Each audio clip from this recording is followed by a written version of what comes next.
Thank you, Okay. Nikki.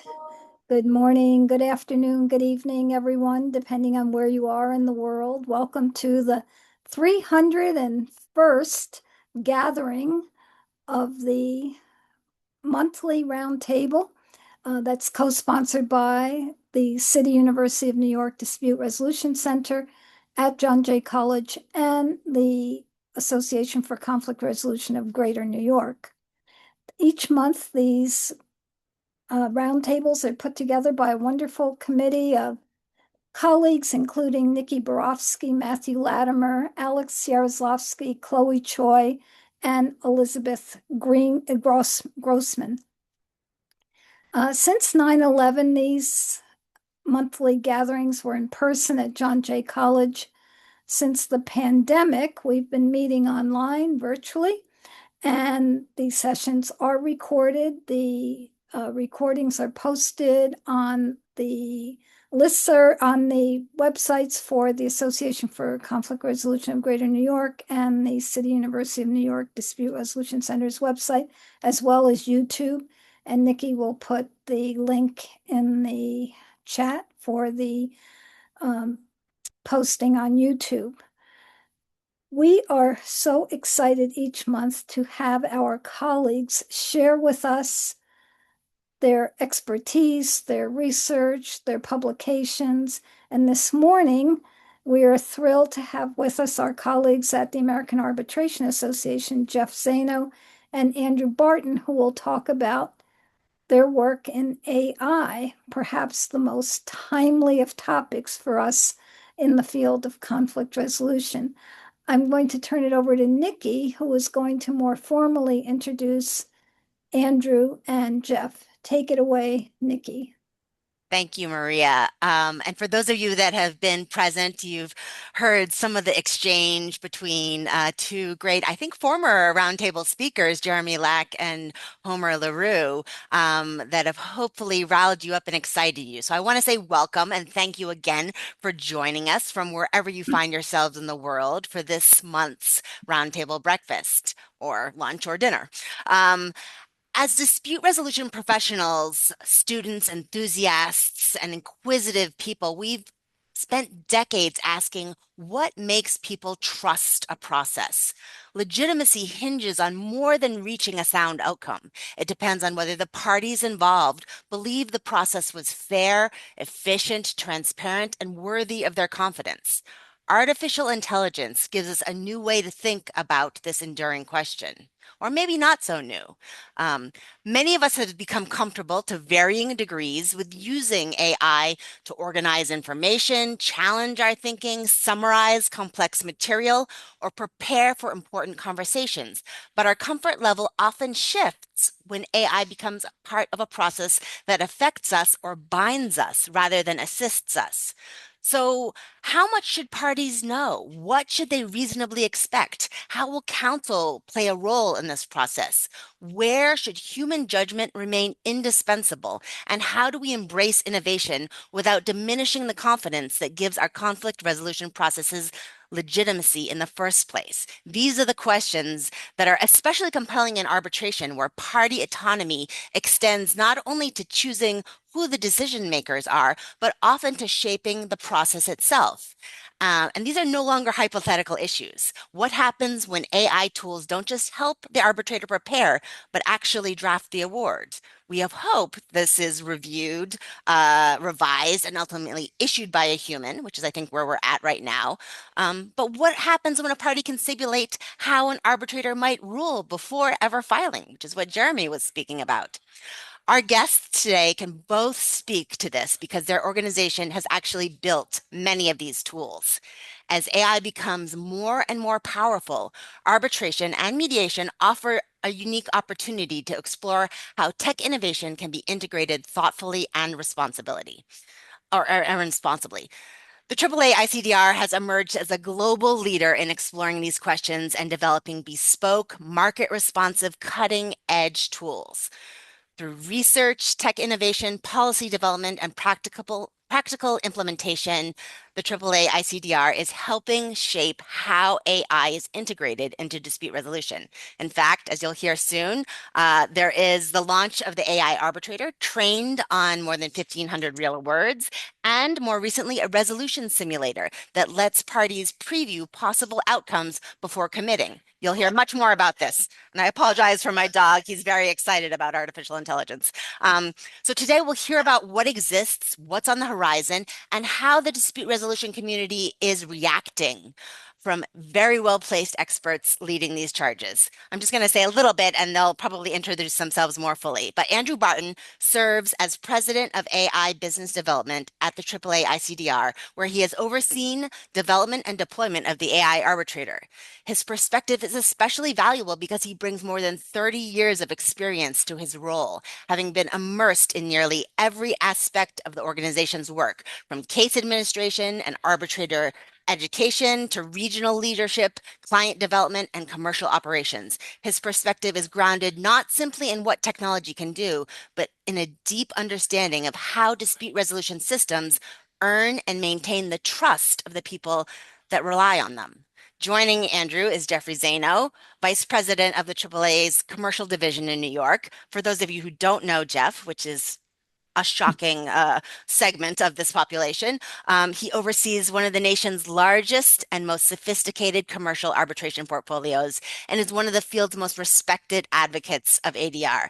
And I would say not just nation, globe. Let's blow it up because I saw him last in Paris and he's traveling throughout. He's a leader, he writes, he teaches, he's a public servant, and an indefatigable LinkedIn poster. If you haven't seen yet, you might find yourself, if you turn your cameras on, in one of his next posts.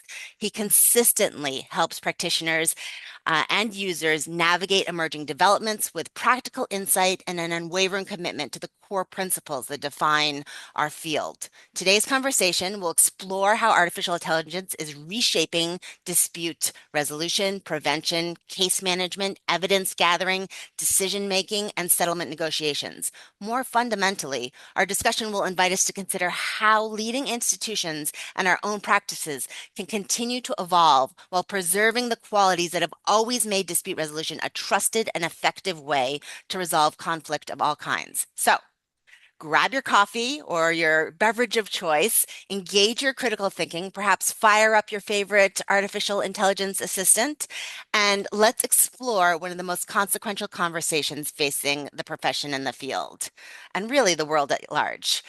We'd love an engaged and interactive session, so please feel free to raise your hand, your virtual hand, pop a question in the chat and be ready to speak your question live, as that's going to give a little bit more dynamism. We're going to have demos. We're going to have a lot of information. Thank you, Jeff and Andrew, for being here. Jeff, the floor is yours.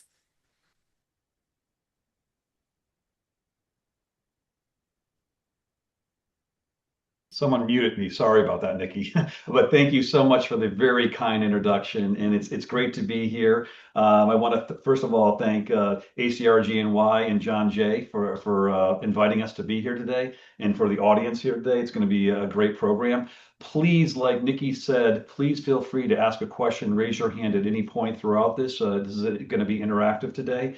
We really want to take on questions, but we have a lot to talk about. I first want to recognize some AAA royalty that are here today. Lisa Romeo from our Boston office is in the audience, and Natasha Brown from our New York office. So they're here today in our audience. So again, I want to thank ACRGNY, and I want to thank John Jay, Maria, Nikki, and Alex. With that said, I want to talk a little bit about our journey. Before I turn it over to Andrew, who's our expert in this area, he's going to talk a lot about the AI arbitrator and resolution simulator. I want to talk about the 3-year journey that the AAA's had with AI. Now, about 3 years ago, when AI was becoming quite popular, I would go to law firms, go to speak at law schools, speak at Maria's class, and I would ask the room, has anyone used AI? No one would raise their hand. Okay, now we do the same question and everyone raises their hand. Everyone says, yes, I do use AI, and it's becoming a part of what we do. But I feel like the AAA was way ahead of the curve. 3 years ago, our president, Bridget McCormick, really was aggressive in that area and speaks about AI almost every week. You can look her up and you can see the podcast that she does. She does a terrific job. And we've really focused on AI at AAA internally and externally. And I'll start with the internal part. Bridget has encouraged us, our president, to use AI in our daily operations, and obviously a closed system, to be very careful about that for confidential information. But also with our case management system. And right now we're in the process of developing a new case management system that uses AI. That's our internal case management system. Okay, so that's kind of cool. Then also externally, we have an arbitrator selection tool that we're using right now that uses AI. So we can send a link that people can use that uses AI to select an arbitrator. Internally, we also have that for our case managers. So when they're looking up an arbitrator, in the past it was a keyword search. Now they can use the arbitrator selection tool where they can select an arbitrator by using AI, and it's kind of cool. It's a really cool system, and Andrew can explain it better than I can. But you type in some words about the type of arbitrator you would like, and up will pop the first group of lists, the top list, then a second list. You can do a comparison. You can do a comparison of their caseloads and all that kind of stuff. So it's far more efficient than it used to be. It used to take a case manager on a large complex case about 45 minutes to an hour to put together a list. Now it's brought down to maybe 10 minutes, 15 minutes at that. Also, for our arbitrators, we introduced ClearBrief, and Andrew will talk about that a little bit. We're partnering with ClearBrief, and that's a system that's an AI system that facilitates and helps arbitrators summarize things, do scheduling, and all that kind of stuff. Also, externally, we have a tool called Clause Builder. Clause Builder, we had it before AI. In 2013, we rolled out Clause Builder, but now the AI Clause Builder tool uses AI. And you can draft any type of clause, which makes it far more efficient. Also, we at AAA, we put together standards for use of AI. And the cool thing about this, the standards that we put together, it wasn't just for our clients and just for arbitrators. It was also for AAA, the administrators. So the uses of AI, the proper standards of using AI for the AAA, the administrator, or the other administrators, the neutrals, and the advocates. Okay, that's unusual. You don't really see that. Most of the things that are drafted for standards are for basically for the arbitrators or for the council. Also, we have new AI rules that were launched last year. We have Optimum Juris, which we're partnering with, which is an AI transcription service. Okay, and then we're doing now, we launched earlier this year, AI Bootcamp for arbitrators, where we bring in arbitrators and we train them on proper uses of AI. All around the country, we're doing that. We had our first session earlier this year. We're going to be doing a lot more later in the year for those arbitrators that are on the phone or on the Zoom call. Okay, and then in November, I think Maria or Nikki mentioned it. In November 2025, we launched the AI Arbitrator. Okay, it was a little controversial, and Andrew's going to go in depth about what the AI Arbitrator involves. And Jeremy, you're right; it is construction only right now, but we're going to be moving into other areas. But the initial responses, and Andrew and I initially, when this was launched, I think in December of 2025, started going to some law firms. And the responses were interesting. A lot of people were reluctant to use it, kind of concerned about it, that kind of stuff. So we heard a lot of feedback. But what they were more interested in is what we ended up developing after the AI arbitrator, which is the resolution simulator. Okay, and the reason they were saying they were not reluctant to give a case, they were reluctant to give a case to an AI arbitrator to make the decision. Okay, kind of like what Homer was saying earlier during your group discussion, which was a great group discussion, and we should continue that on. But so we heard that, and we went back to our team at AAA, and Andrew's a part of the team, leading the team for AI, and we talked about what the council wants is a system that can analyze cases, okay, for them internally, okay, and for the law firm to analyze a case. And that's what Resolution Simulator is. And that's what Andrew's going to talk about also. So with that, and again, I love the dialogue that we had at the beginning. Raise your hand throughout. Feel free to ask questions. I'm going to ask Andrew some questions, but Andrew has a demo he wants to show us and some PowerPoint slides and to tell you about his history of doing this. But Andrew, I will turn it over to you. Your good hands. All right. Thank you very much, Jeff. And Yeah. actually, you've stolen a lot of my thunder. Can everyone see a full screen of my presentation here? The I Yes. type? can, Andrew. Okay, great. Good. Excellent. So, um, I guess I'll start where Jeff started, which is sort of the history of the history of technology at the AAA, right? Which we have always held ourselves out to be sort of this cutting edge organization. I joined the AAA in 1995. I think Jeff joined in 1994 or three. 1990, actually. Oh, 1990. That's And right. Andrew, did you have a full head of hair then too? I did, yes, yes. So beware the long-term employee. They all end up looking like us, don't they? No, it's because of our kids. Come on. Right. Um, and so so Jeff and I have sort of know the truth, sort of behind that statement that the AAA has always held ourselves out to be. Although I can tell you, I just found, I'm sorry, I was looking for it. I just found a flyer from 2001 where we offered video conferencing for the first time. And if you can think back to what the internet was way back when. It was well ahead of its time. But other than that, we try things all the time, and a lot of things just don't stick. So I guess that's a good thing. But we've always been a relatively conservative organization, generally across the board, just very conservative. And so when Bridget joined a few years ago, it was really like a gut punch, a shot in the arm, kind of everything all at once, everything all of a sudden, all at once, or whatever that movie is, because she really opened the floodgates to this new technology of AI. We had begun to hear about it coming out of COVID, and we had engaged Optima Juris. You heard Jeff mention that name. It's a third-party vendor out of California that handled our virtual hearing logistics for us. And then they said that they had this great new product called the AI transcription, and we began to we did all the necessary homework, and Optima Juris began to offer sort of a suite of services for us, but AI transcription was one of those.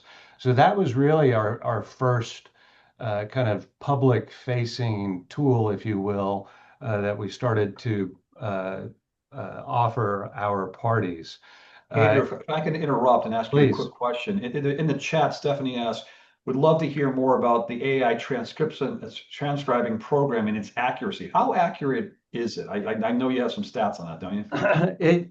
Legal won't let me say 100%. It's 99.999% sort of deal because it's the AI transcription, which has actually improved itself since we launched maybe 4 or 5 years ago now.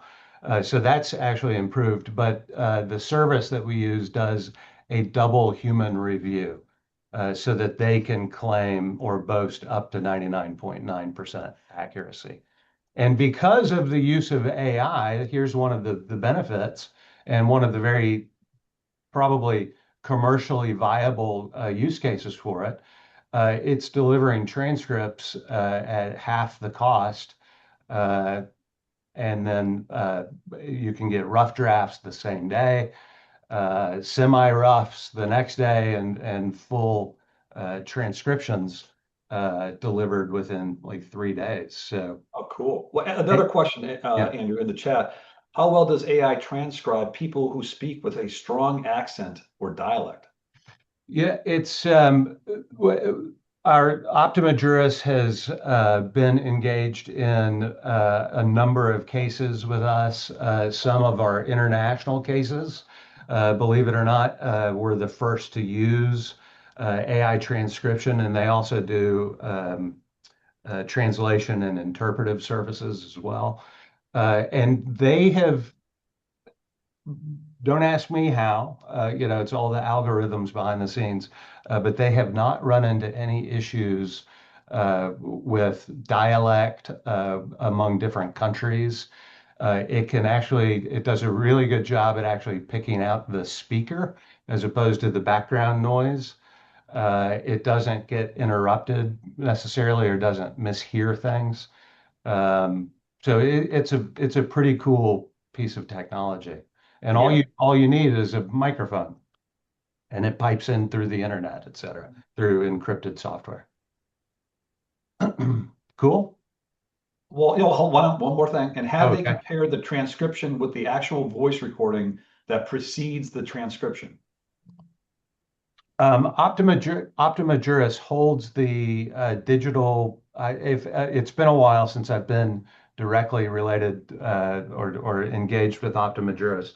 The digital record is kept until the transcription is complete, and I think they give some period of time to challenge the accuracy of the record or something like that. Right. I think that's the best answer I can give. Yeah. Thank you. Yeah, absolutely. So that it kind of took off slowly, right? The market was kind of like, no, we'll do traditional stenography, please, at 10 times the cost. And stenographers are an incredible talent, but they are not, getting made at the rate that they once were. And so scheduling in-person stenography was getting more and more difficult and more expensive because of that. So it sort of came at the right time, and it's since sort of, the trajectory has kind of taken off, especially since ChatGPT launched, 3, 4, or 5 years ago by now.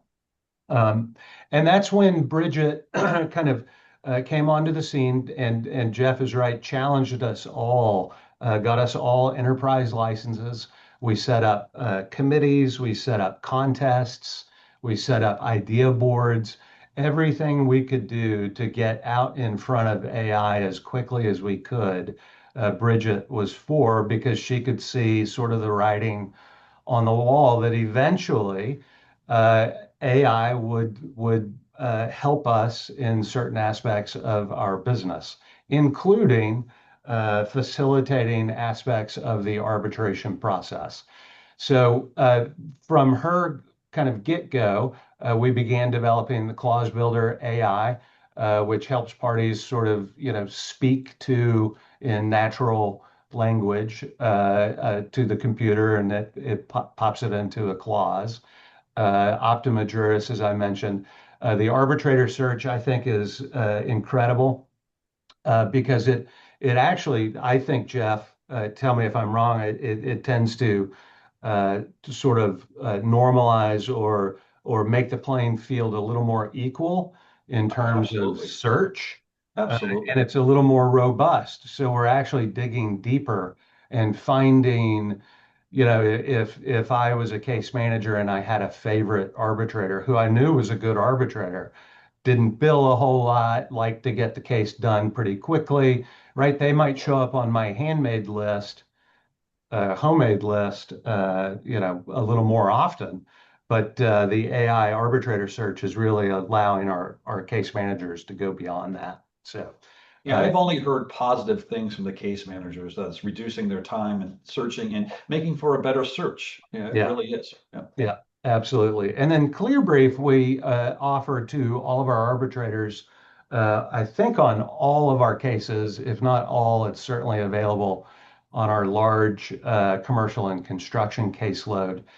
Clear Brief has been vetted through the AAA or by the AAA, and then it sits within their portal. They have access to it when they're serving on cases.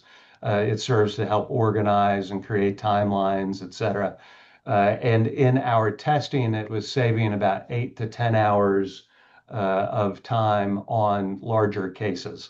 And that doesn't sound like a lot, but Jeff, how many cases did we do last year? Multiply 10,000 by, let's say, 5,000 large complex cases times Yeah. $500 an hour. That's Yeah, quite a bit. So it uh, is. yeah, so it's I think a pretty cool thing. And what I didn't really appreciate, and maybe it's a senior sort of doing some revisionist history, but he pulled me aside and he said, Kennedy, we've been building these slowly and taking along our clients along with us, so that when we come out with something a little more controversial, as Jeff put it, I'd like to say revolutionary. Um, they won't be as nervous necessarily. Well, I can tell you everyone is pretty nervous about what the AAA is doing until I will say until we see what I'm about to show you. Well, And before you go, I got a quick yeah, question. Homer has a great question. Could oh you say good. a bit more about Bridget's commitment to access to justice and her interest in GAI, generative? Yeah, absolutely, I will, Homer. And Homer, if you would type in the chat, I got an email from you, I think, that I just want to confirm is legitimate before I click on the link. So if that was from you, please chat yes. So thank you for that. I will certainly talk about access to justice issues as we talk about sort of the marketplace for AI Arbitrator. We launched AI Arbitrator in November of 2025. I was brought in probably of September of 2025 to help talk about AI Arbitrator. And really, what I didn't realize was that they sort of brought me in, I guess, to what I'm realizing to build sort of the marketplace around the utilization of AI Arbitrator at the AAA. So it's pretty daunting, but we have about 30 regular employees that made the jump over to the AI Arbitrator initiative with me, and about 28 of those are building out a brand new case management platform for both AAA employees as well as our clients and arbitrators. And it's going to be an AI native system built from the ground up so that everything works in harmony with whatever function you might be doing, whether it's finance or checking your resume or filing a case. So we've pulled them out of their day jobs. They're doing that for the next 2 years. And then along with me, they've promised us jobs at the end of that journey, but we'll see. I guess we got to keep our noses clean, I suppose. So AI Arbitrator was launched, as we mentioned, in a very finite space for us, construction, documents only, two-party cases. And because nobody had included us in contracts just yet, and because of the sensitivities around what it was that we had introduced, we suggested that it was purely voluntary until such time as parties began writing us into contracts. So that's where we sit. And, in any given year, we handle or we administer probably, I don't know, maybe 500 documents only, construction, two-party cases. Not all of those go to a final hearing. And so it really was a very small dip in the pool for the AAA to do that. And what we sort of realized is that people started kind of coming to our demos with a lot of different impressions already built up. We had certainly seen for the last few years, starting with that poor person who showed up in court with the cat ears and couldn't get the emoji off when Zoom was still new, right? And we've had these horror stories for years. And right when we launched, we had an arbitrator being challenged for ceding their responsibilities to AI it was getting challenged. It got thrown out for jurisdiction, so we never got to the end of the case. But we'd certainly been hearing about the hallucinations and the drift and all of those things that come along with really. I, I say this sort of broadly because all systems can do those things, but it's really our interaction with public, sort of that basic use of ChatGPT for the public, where we started getting our first impressions of that. And as you know, we went from Chat GPT 1.0 or whatever it started at, and we're already up to 5 point something with pro logic, reasoning, better picture skills, and all sorts of stuff. It has accelerated and ballooned, probably beyond anybody's belief. And when companies build systems well, it should be a fairly seamless integration through simple tasks. And we've all been dealing with AI for a very long time, and have probably never even thought about it. In fact, Jeff, I was chatting with one of our arbitrators who swears against AI, and he was on his way to give a presentation against AI. But the kicker was that he was in a self-driving Waymo. And, it's just kind of like, come on now, you don't trust it to a $1,500 dispute, but you'll toss your life into a Waymo. So, And we've sort of been using AI for many years. I mean, Google is sort of AI. Some of this thing that everyone's been using for years, Google yeah, Maps, all that kind of stuff. Alexa, et cetera. Yeah.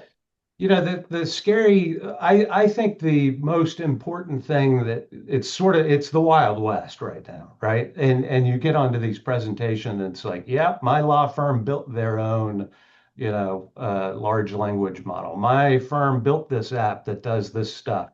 All of us at the AAA, we say, oh, we built it deals with my email when it comes in, whatever the innovation was. And so everyone's doing all of these things, and indeed, we're starting to see, other companies already start to tout an online dispute resolution process. Probably not as robust as what we've built and what we're getting ready to see, but nonetheless, we stood up in November, which a product which is fully the AI arbitrator is fully baked.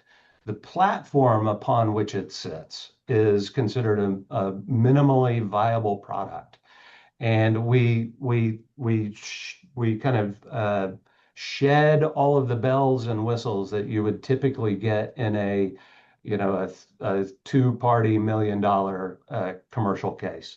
Like, you can't select arbitrators. We've got a round robin process for that. And those kinds of efficiencies, not in a rush to be first, but in a rush to sort of stake the ground about responsible AI. We sit in a lot of demos today. A lot of vendors want to help service our caseload.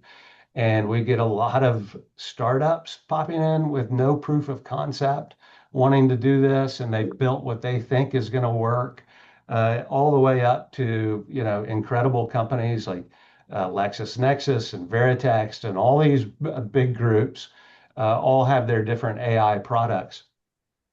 And so my caution would be, go with an enterprise edition of a well-known company.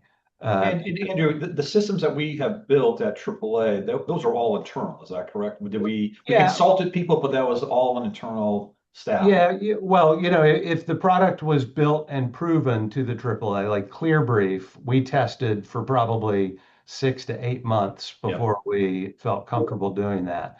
Optima Juris had to go through several layers of safety and security concerns, that the AAA had, as really sort of that first third-party vendor that has turned out to be successful at the AAA. And we've always built things ourselves, Jeff, But I Right. think we're also today realizing that there are other people that can do aspects of it better or that have already built it. So we don't need to go through the time and the cost. Sure. Now, Clearbrief, you mentioned Clearbrief. Is that a free, that's a free offer to all of AAA arbitrators? Is that correct? That's correct. That's Okay. correct. Yeah. Awesome. Okay. Yeah. And are most arbitrators embracing it? No, no, I can't say that. The like anything, you're going to have a certain. Well, I would say I've got this screen up what the market is telling us right now. That's probably like our arbitrators picking up new technology, or anybody for that matter. You've got people who have jumped right in Yeah. and begun using it on any and every case that it makes sense on. You certainly have the people who will go when we tell them, you really do need to use this. We've got one of the benefits, I guess, of having a case run through us is, we can apply pressure, to our panel a little more so than non-AAA panelists. And then you've got people that are just waiting in the wings, to see the success of other people. They don't either fully trust AI, they aren't comfortable with either the module or the user interface.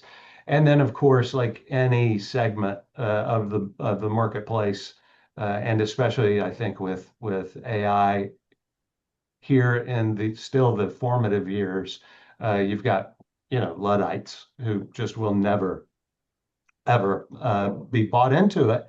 And again, painting with the broad brush, it's if I looked out into the sea of arbitrators and said, who are my Luddites? I would say a good percentage of those are the people who really make a lot of really good decisions and have a great reputation of being a good jurist. And I just fear that that will get swept out because of the rush to technology and that we forget that there is really a human role in the place of arbitration still.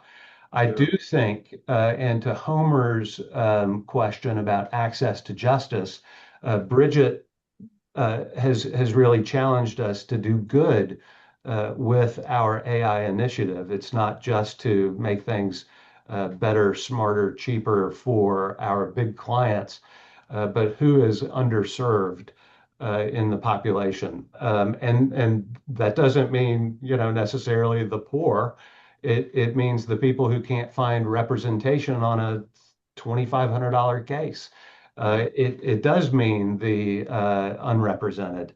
It could mean consumer or employment disputes that, they can't find the firm to write a, $20,000 brief on a questionable claim. You just never know, right? Yeah. Yeah. So Yeah. we think this AI arbitrator platform will go into places that while we're dreaming about it going, the market really sort of needs to invite us into as well.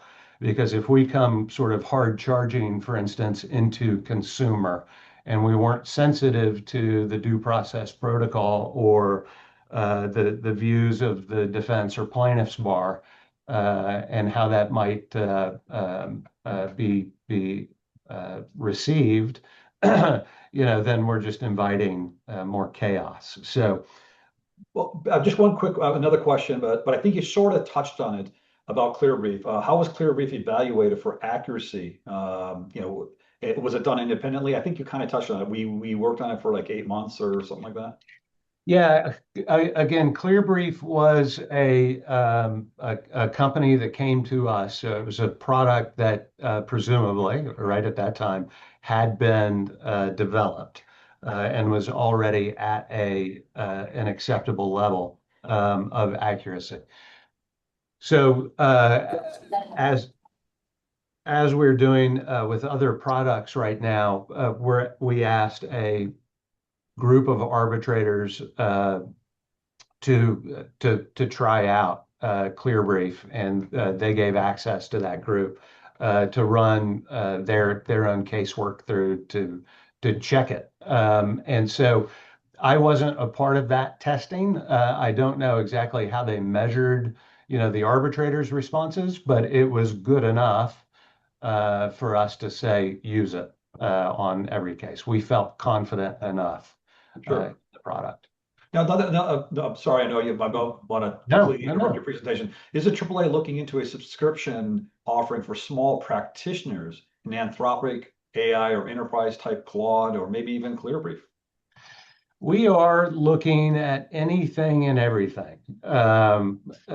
Ways, we want things that make sense to our panel. Of course, everything comes with a giant price tag when you're talking about 8,000 plus arbitrators. And so we're having to pick and choose.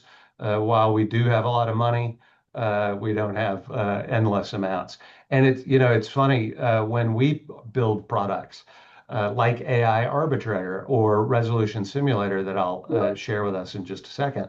Um, in a lot of our testing, people would say, "Oh, that's awesome. Hey, why don't you have a button that goes out to LexisNexis and gives us a subscription, for free or free access to Lexis?" And that's an awesome idea, and it might work, but we got to go do sort of the negotiations with LexisNexis and figure out how that might work. Yeah.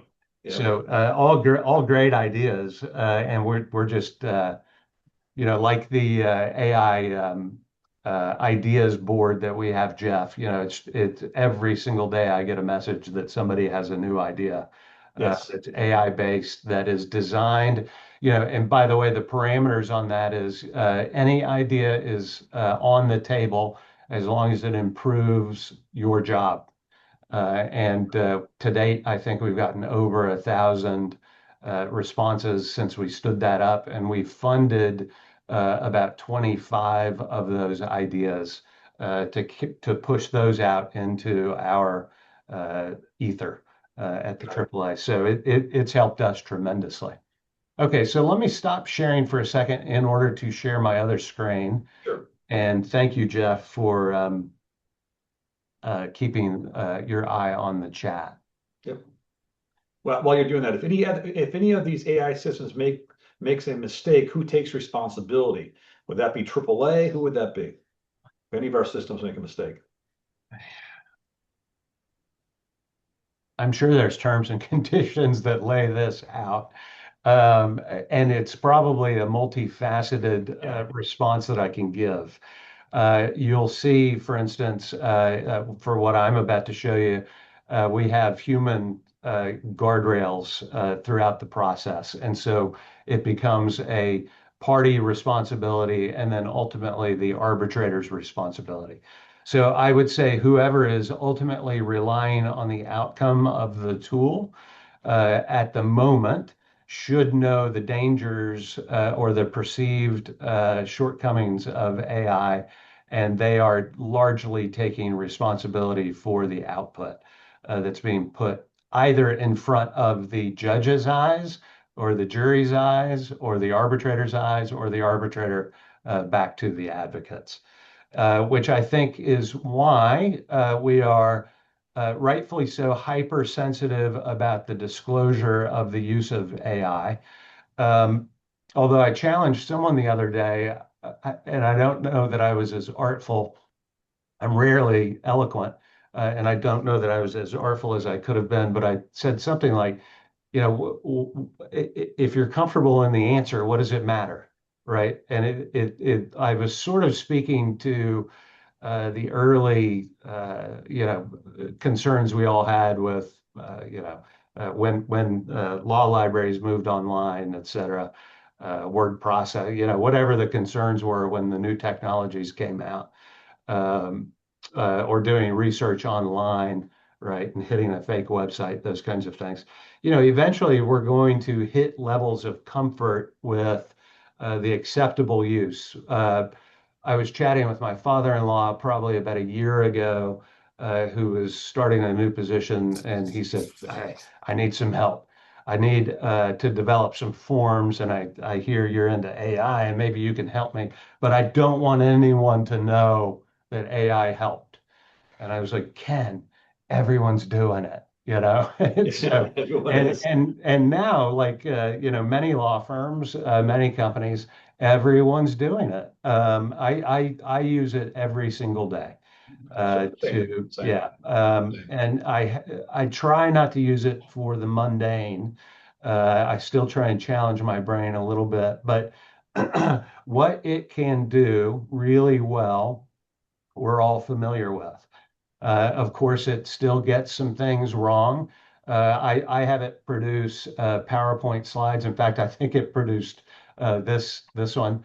I said in the spirit of 250 years, make it red, white, and blue. And I thought it did a great job. And our 100 year Yeah, centennial Centennial is really is wonderful. also pretty exciting. So it can do some great stuff. But even producing this, I have to go back in and say, that's great, but you've overlapped font, or you keep using this particular graphic when I've told you use the 100-year font and those Yeah. kinds of things. So it still does make mistakes, and that's while it's not a public chat GPT, it's still, and it's an enterprise, meaning it's not sharing my data with the public, and we're getting the extended pro version, the best of the best. Yeah. It still makes mistakes, but that's still, and it hasn't been trained for what I want it to do necessarily or specifically, right? Well, you said you said like sharing things with the public. Homer has a question about Clearby. Back to Clearby for a second. Confidentiality risks for the parties, provider retention of prompts or uploaded materials, and the possibility of third-party subpoenas directed to the provider. The confidentiality issues. Can you comment on that? Yeah, the platform. Okay, so at the very high level, it's a closed system, and you'll hear me sort of talk about this on the next few screens. But our AI is really a series of agents. So it's not one big chat GPT that you can type, you can throw everything into it. We don't want it to be, have you throw every single thing into it and then have it be responsible for everything. And so it's a series of agents that have been trained in closed, anonymized data that the association had. From you heard Nikki mention close to 1,500 closed cases. That those are sort of the large language models. That's the scope of the construction world. From that, we took a subset of cases and began tuning those agents to their particular duties. This is how you parse claims. This is how you decompose claims, how you summarize data, whatever the task is. And so they're very discrete. It operates within, and then from there we took about 12 arbitrators or so and had them go through about 20 closed cases and really break down step by step the aspects of the case, all of the details, why they requested data, how they began reading documents, why they started, really game planned out for the engineers, how the AI should break down the various documents, exhibits, and law that it was about to sort of ingest. So it was a real robust training program that it went through. It all rests within a type 2 SOC 2, or is it SOC 2 type 2 controlled environment, which is what our current system, our traditional e-file and Prism for our arbitrators, where it sits, e-center. So it's the same level of security, but it's a completely different platform. And as I mentioned, those 28 people sort of build out the bits and pieces that will be able to merge into this minimally viable product platform that I mentioned just a minute ago. Going forward, Homer, we can't quite say that it's a 0-day data policy. We have to, any data that's brought into the system is kept only through the life of that case.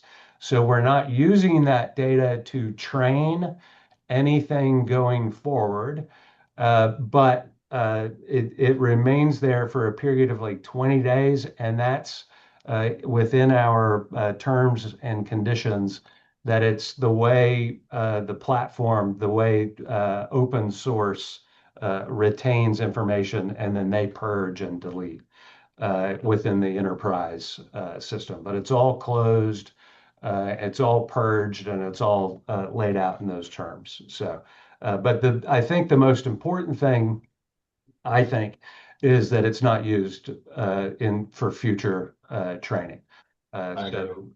Your client's data goes nowhere beyond the system. So let's go ahead then and jump in if we're still interested.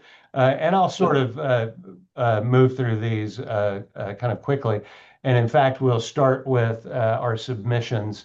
The claimant and the intakes are as you would normally find in an online filing.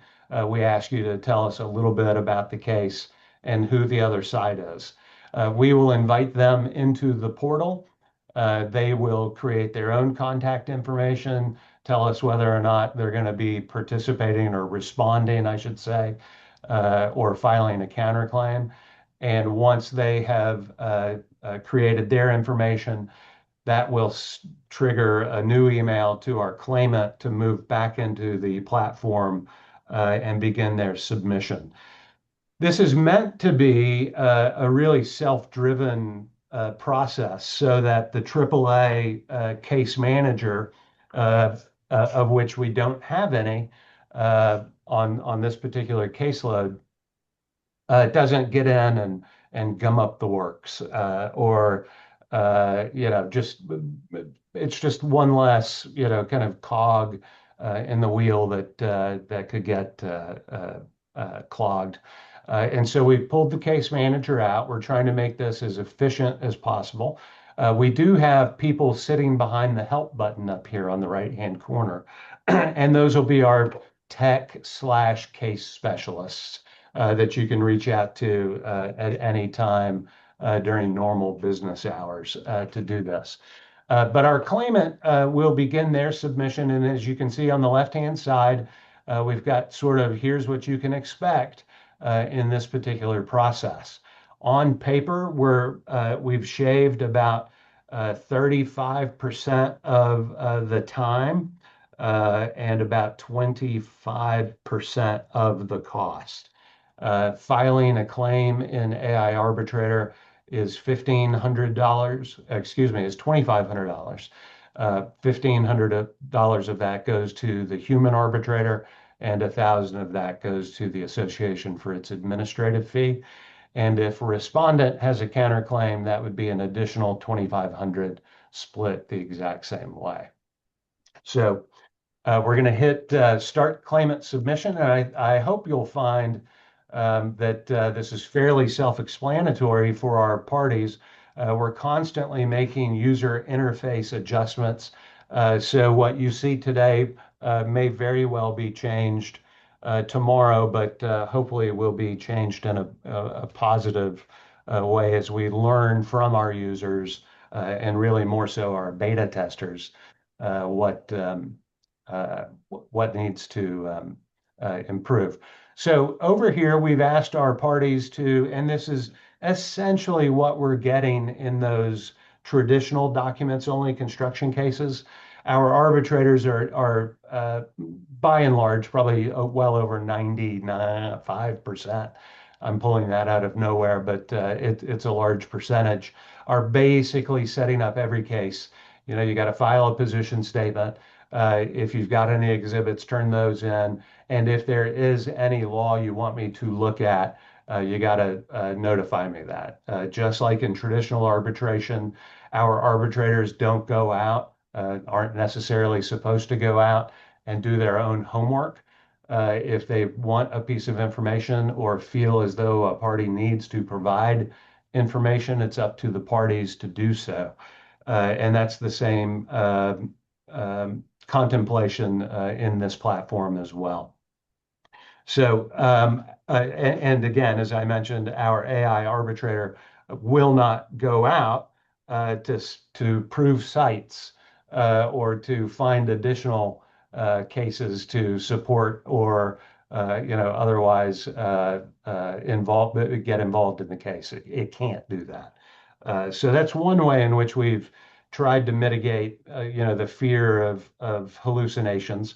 And then I'll point out several aspects of governance where we are paying attention to the interaction with AI as our parties make comments or adjust anything prior to it being sent to the human arbitrator. So they're going to upload their position statement. And once that is uploaded, they can hit continue, and we will see our first sort of attempt at from our AI arbitrator to show you its capabilities. And that is really running through your position statement and making sure that it understands the heart of the claim and any monetary requests or even non-monetary requests as sort of affirmative relief that your client might be seeking. This is our first really human guardrail of our parties. And if something doesn't quite look right or they want to make adjustments in these summaries, they can hit the edit button, which will allow them to make any and all descriptive changes, any financial amount changes. They can delete these amounts. They can add claims. We want them to be perfectly comfortable with everything that's written here because they're building their case for the AI arbitrator to begin its sort of kind of analyzation and critical thinking to begin its work with the human arbitrator. Just going back to the AI arbitrator, a question asked, will it know if a case given is real or hallucination? It's a good question.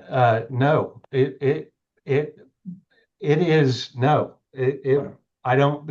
I think that's the blunt answer. It's a fantastic question, and one that I think even our human arbitrators without AI arbitrator will have to face and are facing. And who's responsible? It goes back to that responsibility question of who's responsible for the data, and it's up to the person who's submitting it to whoever is making the decision in this case. And so your hope in a traditional arbitration, just as you would in AI arbitrator, is that the other side will see that and call it out in their responses, and or your arbitrator, when doing their critical thinking and reasoning, will be able to our arbitrators, who we'll get to in just a second, aren't slouches. We purposely recruited, I think, some of the best construction arbitrators in the country to serve on this. If you looked at their hourly rates, if that's any indication of success, they're pretty successful, and they're giving their time to do this. So we'll see how that plays out. I think that's a really good question, and especially the rise of the pro se of the ChatGPT lawyer, right, for pro se litigants. I think you'll see more of that, and it's a very real concern. Not only for this, but traditional arbitration as well. Well, thank Mike Lampert for that question. Yeah, one of our AAA arbitrators. Perfect. Okay, so I'm sensitive. I've got a couple more things I want to show you. We're going to do the same thing with our exhibits. Right now, it handles just about every document. I've mentioned I've been sitting in a lot of demos. One thing that's apparently fairly difficult for AI, at least for the people I've sat in with and us, is Excel documents. So we are feverishly working. Uh, Jeff, just confirm with me that you can see what I'm looking at. I You're can seeing see AI everything. arbitrator. Yep, I can see it. Okay, okay. I gave a presentation the other day, and at the end of it, someone said, "That's great. Are you going to have any slides to show?" I was like, "I've been showing you the slides." Oh my gosh. Okay, good. I just had a nightmare. Um, so I don't know where I was. Oh, Excel. Excel spreadsheet. Yep. Apparently, Excel spreadsheets are more difficult to have AI work with. Why So is that? Do you know? I don't even know. hey, columns and Columns and rows, I guess, and pages and tabs, and it's it's pretty. confusing for me sometimes And there's so much you can do with it, right? with it. Yeah. How does it treat a graph within an Excel? It's a picture, Yep. but so we're dealing with that. Right now, you can convert those to PDFs and it can read it just fine. And pictures, it can come up with these descriptions. But just like the previous page, you can make these descriptions. You can delete them out. You can add additional uh, exhibits if you need to by hitting the previous button. And once you are comfortable, again, you'll hit continue. And we have changed we've changed the word optional here to recommended because I think a lot of people who we were showing this to kind of said, "Oh, then your model has a basic knowledge of California law, right?" They were believing that we had built it for them in their jurisdiction. And, we do arbitrations domestically in every single jurisdiction. So to build out, this is me just sort of waxing poetic, for us to build out an AI arbitrator sensitive to every single jurisdiction and up to date with every statute in every single jurisdiction. Just, I don't think is feasible, certainly at the moment. And so it's recommended now that if you do have, and then I think we've changed some of the language here to say, our system does not go outside to help prove your case. So anything, a recent court case, drop it in here and it will be considered. Okay, so we're going to throw up our legal document here and the same stuff. You can hit edit, and once you're comfortable, you will be asked one last time to just sort of review everything. Does it look good? And we're going to hit confirm submission. And this is going to do two things. One, generate this all important conflict checklist. This is a document that's used in every AAA arbitration, whether it's an administrative appointment or a multi-billion dollar, multi-panel process. The conflict checklist is the most important thing an arbitrator can do: disclose, disclose, disclose.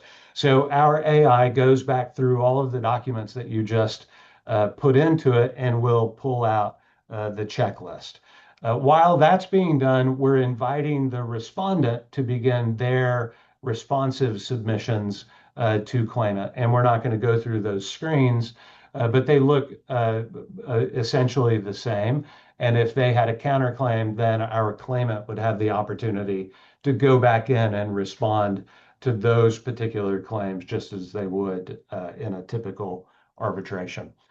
So they can edit, add, again, or otherwise get comfortable with that, hit confirm and submit. And now they are largely done. They're going to get one more opportunity to interact with their data. But first, we have to invite our arbitrator. And as I mentioned, our 9 arbitrators who serve on these construction-only cases have been brought in from sort of the testing phase and trained in how to manipulate the platform and what's expected of them in this process. But they're going to go through this exact same disclosure process that they would in a traditional arbitration. It's a round robin, so we're going to go to, Julie first, Mike next. If someone has an objection at this stage, we can't look to whether it's warranted or not. We're just going to move on to our next arbitrator. But eventually, we'll get to the strike and rank possibilities and the ARC, the Administrative Review Council functionality built into this as well. So I'm just running through our arbitrator response, and this gets sent back then to the parties to confirm or object to the arbitrator. And once we've found an arbitrator and confirmed this, both of our parties are invited one more time to come back into the case to view a summary of both parties' submissions.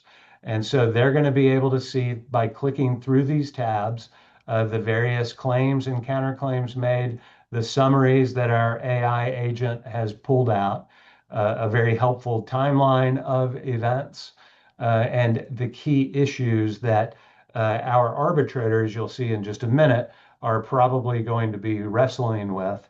Hint, hint. So, was there a valid contract, right? And those kinds of issues.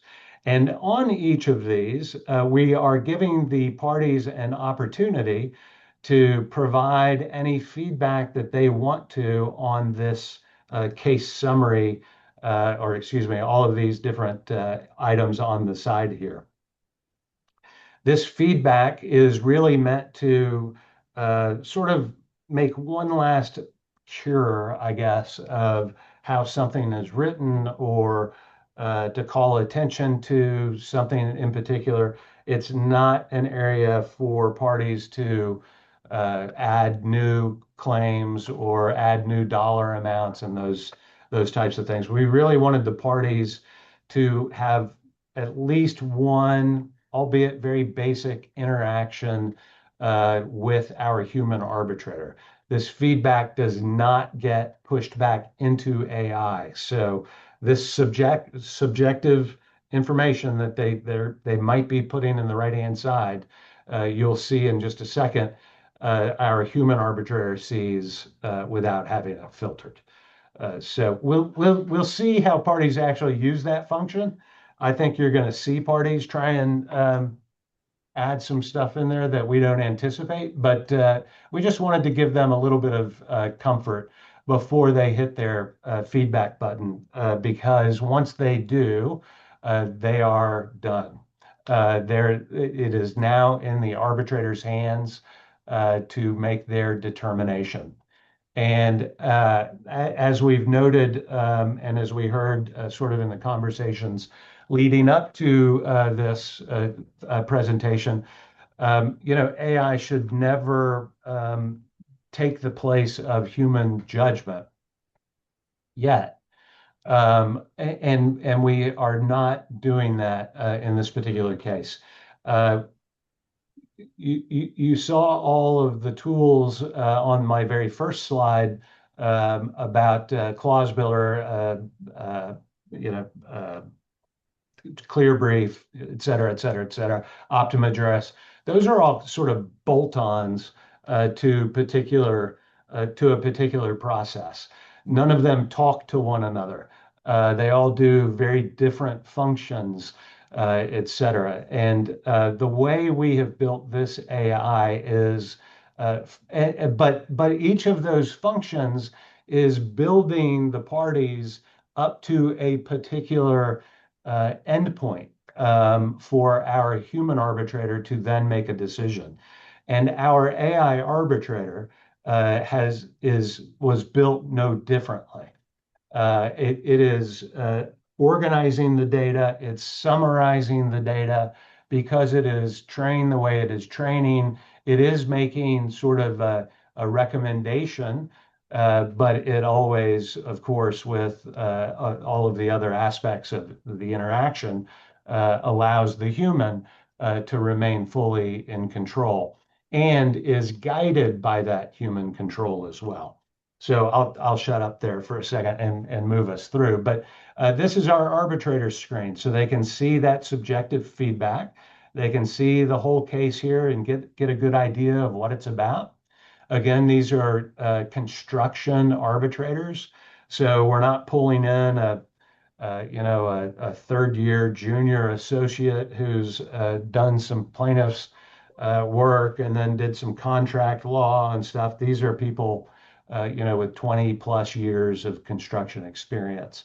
So they're going to be able to see those issues very quickly and I think, begin to start to see the credibility, of the arguments already start to come out. But once they've run through this feedback, they can jump into their AI case assistant and query the actual documents that were filed, or they can go pull the original documents if they want to get more information at this stage. As you can see, everything that is summarized gets hyperlinked, including those exhibits and how they lay out in the timeline. And once they're comfortable there, then they start going into the magic. So those key issues, if the parties had any items that they wanted to call the arbitrator's attention to, right, that was their time to do so. And here they are being presented to the arbitrator. This is, sort of that reasoning model that I mentioned, how we train the arbitrator. Every arbitrator sits down and they organize their data to begin walking through the various items and issues that were brought to their attention in a particular way. And that's what we tried to capture in the training of the model. So this is our arbitrator walking through these. And just like everywhere else, we can edit these to put a finer point on to them. We can add issues down here at the bottom that I feel as the human really need to address in this award, or I can delete things that I don't think are real items that I do need to address in the award. And once I've gotten those basic questions down, then I'm going to be asked to begin sort of looking at what the analysis is that's provided by the AI arbitrator. And this, again, is like a law clerk, I suppose, going through and doing sort of the homework for the arbitrator. And they're presented with each of these items down below. Our arbitrator can provide their own feedback, which does get put back into AI arbitrator for consideration. But this also, and I should have flagged a couple of areas back in our customer experience, but anytime a party gives us either the thumbs up on certain screens that the AI's output was good, or they are adding items or deleting items, that all gets ported into sort of a data report for our governance committee, which has been stood up. And so that they're sort of scored at the level of feedback that's provided, who's providing the feedback, where we're capturing it, et cetera, so that if our AI agents begin sort of drifting or sliding outside of sort of that acceptability range, we can go in and tweak that particular agent. So the arbitrator feedback is important, either having feedback or no feedback. It tells us, it gives us information sort of behind the scenes. So they're going to work through each of these particular issues, and we'll just bolt through these. And then again, they can add an issue if they'd like. Once they're comfortable running through, and again, they can edit those responses, et cetera, and provide their feedback. They're going to hit continue to the award amounts, which is the, A pays B, just to get that, okay, it looks like it got the basic bare bones of the award out. And once we confirm those, if we have no edits, We can hit confirm again. Oh, I guess it wants me to show you that it can edit that. So there we go. And then we can hit continue to the final award. Now, what if the human arbitrator fundamentally disagrees with I the will AI? one of the most important buttons for the confidence level, for the laggards to begin uptake in this is this button right here. It's the Yep, edit button, and got it. we have given that button on every single screen that AI has produced an output because the human input and interface, as you all know for now, is critical. I don't even think there's a court in the land that yet accepts AI transcription without a human stenographer sort of stamping the approval. Got it. So, and if and when until the courts sort of kind of get with the times a little more, the human remains critical. And again, until AI never hallucinates, never does anything afoul, we don't have the endless, death spiral conversations with AI, which I have it on conversation mode. My wife caught me in the backyard the other day screaming at AI because it just spirals. So there are still issues with it. So let me wrap this up right quick and just show you that this edit button, Jeff, is exactly to safeguard against what you just said. Got it. Hopefully, by the time we've gotten through all of those confirmation screens, our AI hasn't really messed up. Yeah. But I guess stranger things, right? Our Now this is all document submission, no video That's evidence. Is correct. that correct? Okay, good. That's correct for now. For now. And so the human arbitrator, who again I sort of it was a layup for this comment. Their reputation is on the line, man. To be perfectly candid, they are going to make sure that this is their product, that they are comfortable that this is an award that they would render. And if they have to go back into the documents, they signed on to do this properly. It's interesting that they did sign on early. We brought them early into the testing because we wanted their design input. We wanted their feedback on the results. And Mike Pipkin, one of our primary arbitrators for this, will tell us when we first showed him, he was like, "Oh, God help us all. This is not going to work." And by about the eighth or ninth month, he said, "All right, I'm not making any changes to that particular summary." He might make a couple of ways in which stylistic changes, but he said he's by and large agreeing with the outcomes now. And again, it's not to say the AI arbitrator is getting it wrong. It might just be getting it different. Sure. All human arbitrators don't get it right. I did like the comment earlier, though, and then I'll be quiet for a second. That the AI, and I'll paraphrase using my own language, the AI arbitrator doesn't have bad nights. It doesn't get up in the morning angry at the world.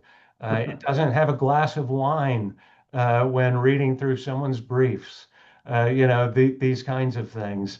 It doesn't have a memory, meaning it's not pulling out what it thinks, how it thinks it should resolve a case, or I should not how it resolves, what it should suggest to the human arbitrator based on those 1,500 cases.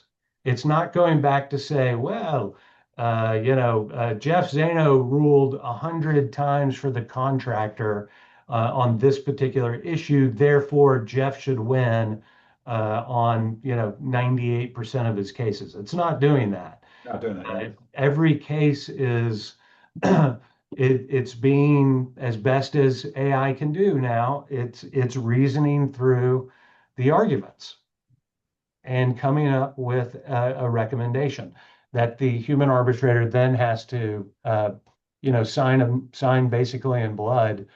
We ask them to confirm multiple times. Are you sure? Are you sure? You sure you want to put your name to this? Once again and again and again, and then they have to affirm that this is indeed uh, their award before they hit sign and submit. And then that's delivered back to the parties within their portal.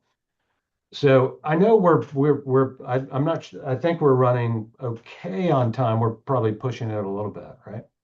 Yeah, we have about 8 minutes, somewhere Okay. around there. You're going to go into, you're going to show the resolution simulator? Yeah, let me just show you all a couple of screens Yep. because it looks very similar. From the very get-go, Jeff, et al., we were asked to, hey, this looks great, but tell me when other people are using AI arbitrator. That's what a lot of our marketplace, that slide that I showed you, Sure. a lot of people are waiting for AI arbitrator to come to their territory, to their industry, their et cetera, but a lot of them still want to know that other people are using it first successfully. Yeah, but why construction first, if you don't mind me asking? Well, we have our roots in construction arbitration dating back to 1937. 30s? Yeah, 30, yeah. 37. And then we have been a member organization to the National Construction Dispute Resolution Council since 1969 or 7, somewhere right around there. It's a large caseload for us. The AIA has us in their documents. It's a document-driven caseload Sure. in these, or it can be in these smaller dollar things. So it just seemed sort of like a place where we knew sort of who the players were or the landscape, I guess, maybe a little Yeah. bit better. Yep. When you say commercial caseload at AAA, that's everything under the Everything sun, in the world, right? yes. So in August, we're launching two things. A general commercial version of AI Arbitrator. So we'll see where that fits into the marketplace. But since day one, parties have asked for a product that mimics AI Arbitrator, but is meant for one party to go in, put the arguments of both sides into the system, and get a simulated decision, how an AI arbitrator might render or what it might render if it was issuing an award in arbitration. So it's again a one-party process. Um, it's right now still in construction, but the general commercial will be done. And all we've basically done is moved two screens to one here, right? It looks very familiar. Parties just kind of roll through and move just like they would. This is, I had one guy say, when a case is filed, who has the time to think about what the other side is going to argue against my client? I was like, isn't that your job? And I was like, but I get it. If you don't have good arguments at the beginning of the case or you don't have a good imagination, here's where the rise of the Chat GPT boutique law firm comes into play. You can throw your arguments into your enterprise system and say, develop a counter argument for me that I can throw into this resolution simulator. Or you can go through the practice of dropping in a position statement that you yourself have drafted. Or, as several people have suggested, they might do this 5 or 6 or 7 or 8 times during the life of $1 billion case, just to test certain aspects of their arguments. So it'll be interesting to see how this is used. We do not expect it, and it will not be probably priced at a way in which consumers or employees can utilize it, or excuse me, I should say the business and the company will not be it won't be enticing to use on a consumer or employment case. It's really meant for Sure. commercial. What do you say to? I've heard this from firms, some firms in New York City. Well, that sounds great, resolution simulator. That's kind of what we want. But can't we just generate that own? Can't we just build our own system internally? What do you say to that? Yeah, you can. But it's and I would say sort of ChatGPT Enterprise Pro Edition is probably like that junior associate or junior arbitrator Yeah, but level. it's not trained like resolution simulator with Right. actual cases, actual case history like AAA has. Is that Right, correct? right. With experienced arbitrators across, Yes. thousands of cases. Again, it's sort of like a newbie versus an experienced arbitrator. Also, when I mentioned people should be gravitating towards sort of those proven organizations or companies. I gave a presentation, Jeff, to our annual, I think you were there at our I was annual there. meeting. You were Yeah. great. Thank you. And I said this is actually where 100 years really should matter. There's a lot of times when I go in and I give a presentation, and I don't think people care if I'm or whether I'm with JAMS or CPR or AAA, or they're looking for the best price or the best sales pitch at the moment.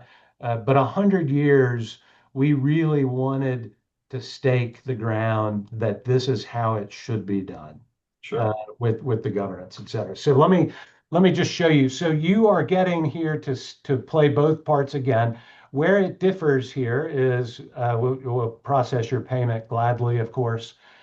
You are going to play sort of the part of the arbitrator. So whereas our parties don't get to see how the human arbitrator builds their award in traditional arbitration, and they don't get to see it in AI arbitrator. The feedback is we don't really need just the decision. We need to tell our clients why the decision is the way it is. So the screens building up to that final decision are exactly what our human arbitrator was seeing in our AI arbitrator. They again get to provide their feedback to AI. And once they do that, they can then download their simulated decision. Not an award. I think we've got language in here, or at least the newer version, that says you can't introduce this as evidence in an existing AI arbitrator forum. And I think our AI arbitrator-led rules suggest sort of the same. And we we don't know how parties are going to use it, so we want to sort of curtail anything that we think they might use that we're not quite comfortable with yet. Yep, I'm excited about it. I think it's going to be quite popular. With that, Andrew, we have to close it out, and I want to Yes, turn it back. But I want to first of all thank you. You're doing great work. You really are, and it's going to be thank you. exciting. The future of this. And I want to turn it over to Maria and Nikki just to close it out. And I Jeff, want to thank the audience. Yes. yeah, just as a maybe a teaser for a future program, is there anything that AAA ICDR is doing with mediation and Yes. AI? Oh, Yes. Jeff probably knows this better than I do. We actually do have a divisional vice president in charge of mediation who is actively engaged in, I think probably for the short run, looking for a partner to provide AI mediation services. Unlike arbitration, we had a lot more, I think, tech companies begin to build those out, AI mediation platforms, and some of them are really, really robust and good. While she's doing that, we do have a team working toward support AI for mediators, and then that gradually, eventually, will become probably an AI mediator platform. Jeff? Is that about right? Awesome. No, that's completely right. And I'm looking forward to that too. All right, thank you. So that's a teaser. Everybody's interested. If there's a contact person or website, we can include that with the recording so that we respect everybody's time here.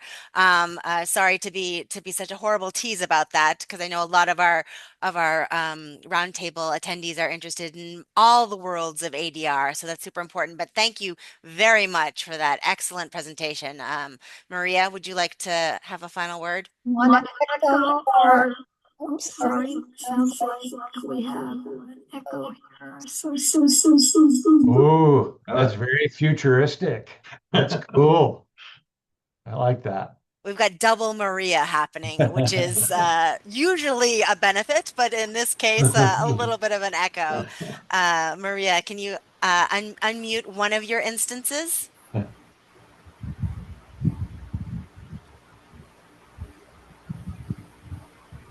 And if not, I know that she wants to thank everybody for joining and participating, asking really great questions, having a star-studded pre-session that should encourage everybody to join before, because it's not every day that you get an intense conversation from Homer LaRue and Jeremy Lack. And for anybody that hasn't checked out the RCI initiative, I think that's another angle of a lot of these AI-empowered tools with selection and improving the different individuals that have access to being able to perform some of these instances. So thank you to everybody. Maria, I think you're unmuted, so I'll give you the last word. Thank you so much. I want to echo everything that Nikki said. This was a really timely presentation of the future. The future is here, and we really do look forward to the AI mediator. I'm sure that we would get a huge crowd for that. So let us know when it's ready for a future presentation. Thank you again. And Nikki, have you copied the chat so that we can sign off? I have the chat. Thank you to everybody. I will stop the recording now. Excellent. Thank you all so much. Everyone. Thank you. Thank you. Happy 4th. Yeah, happy 4th. Yes, to everyone. Thank you.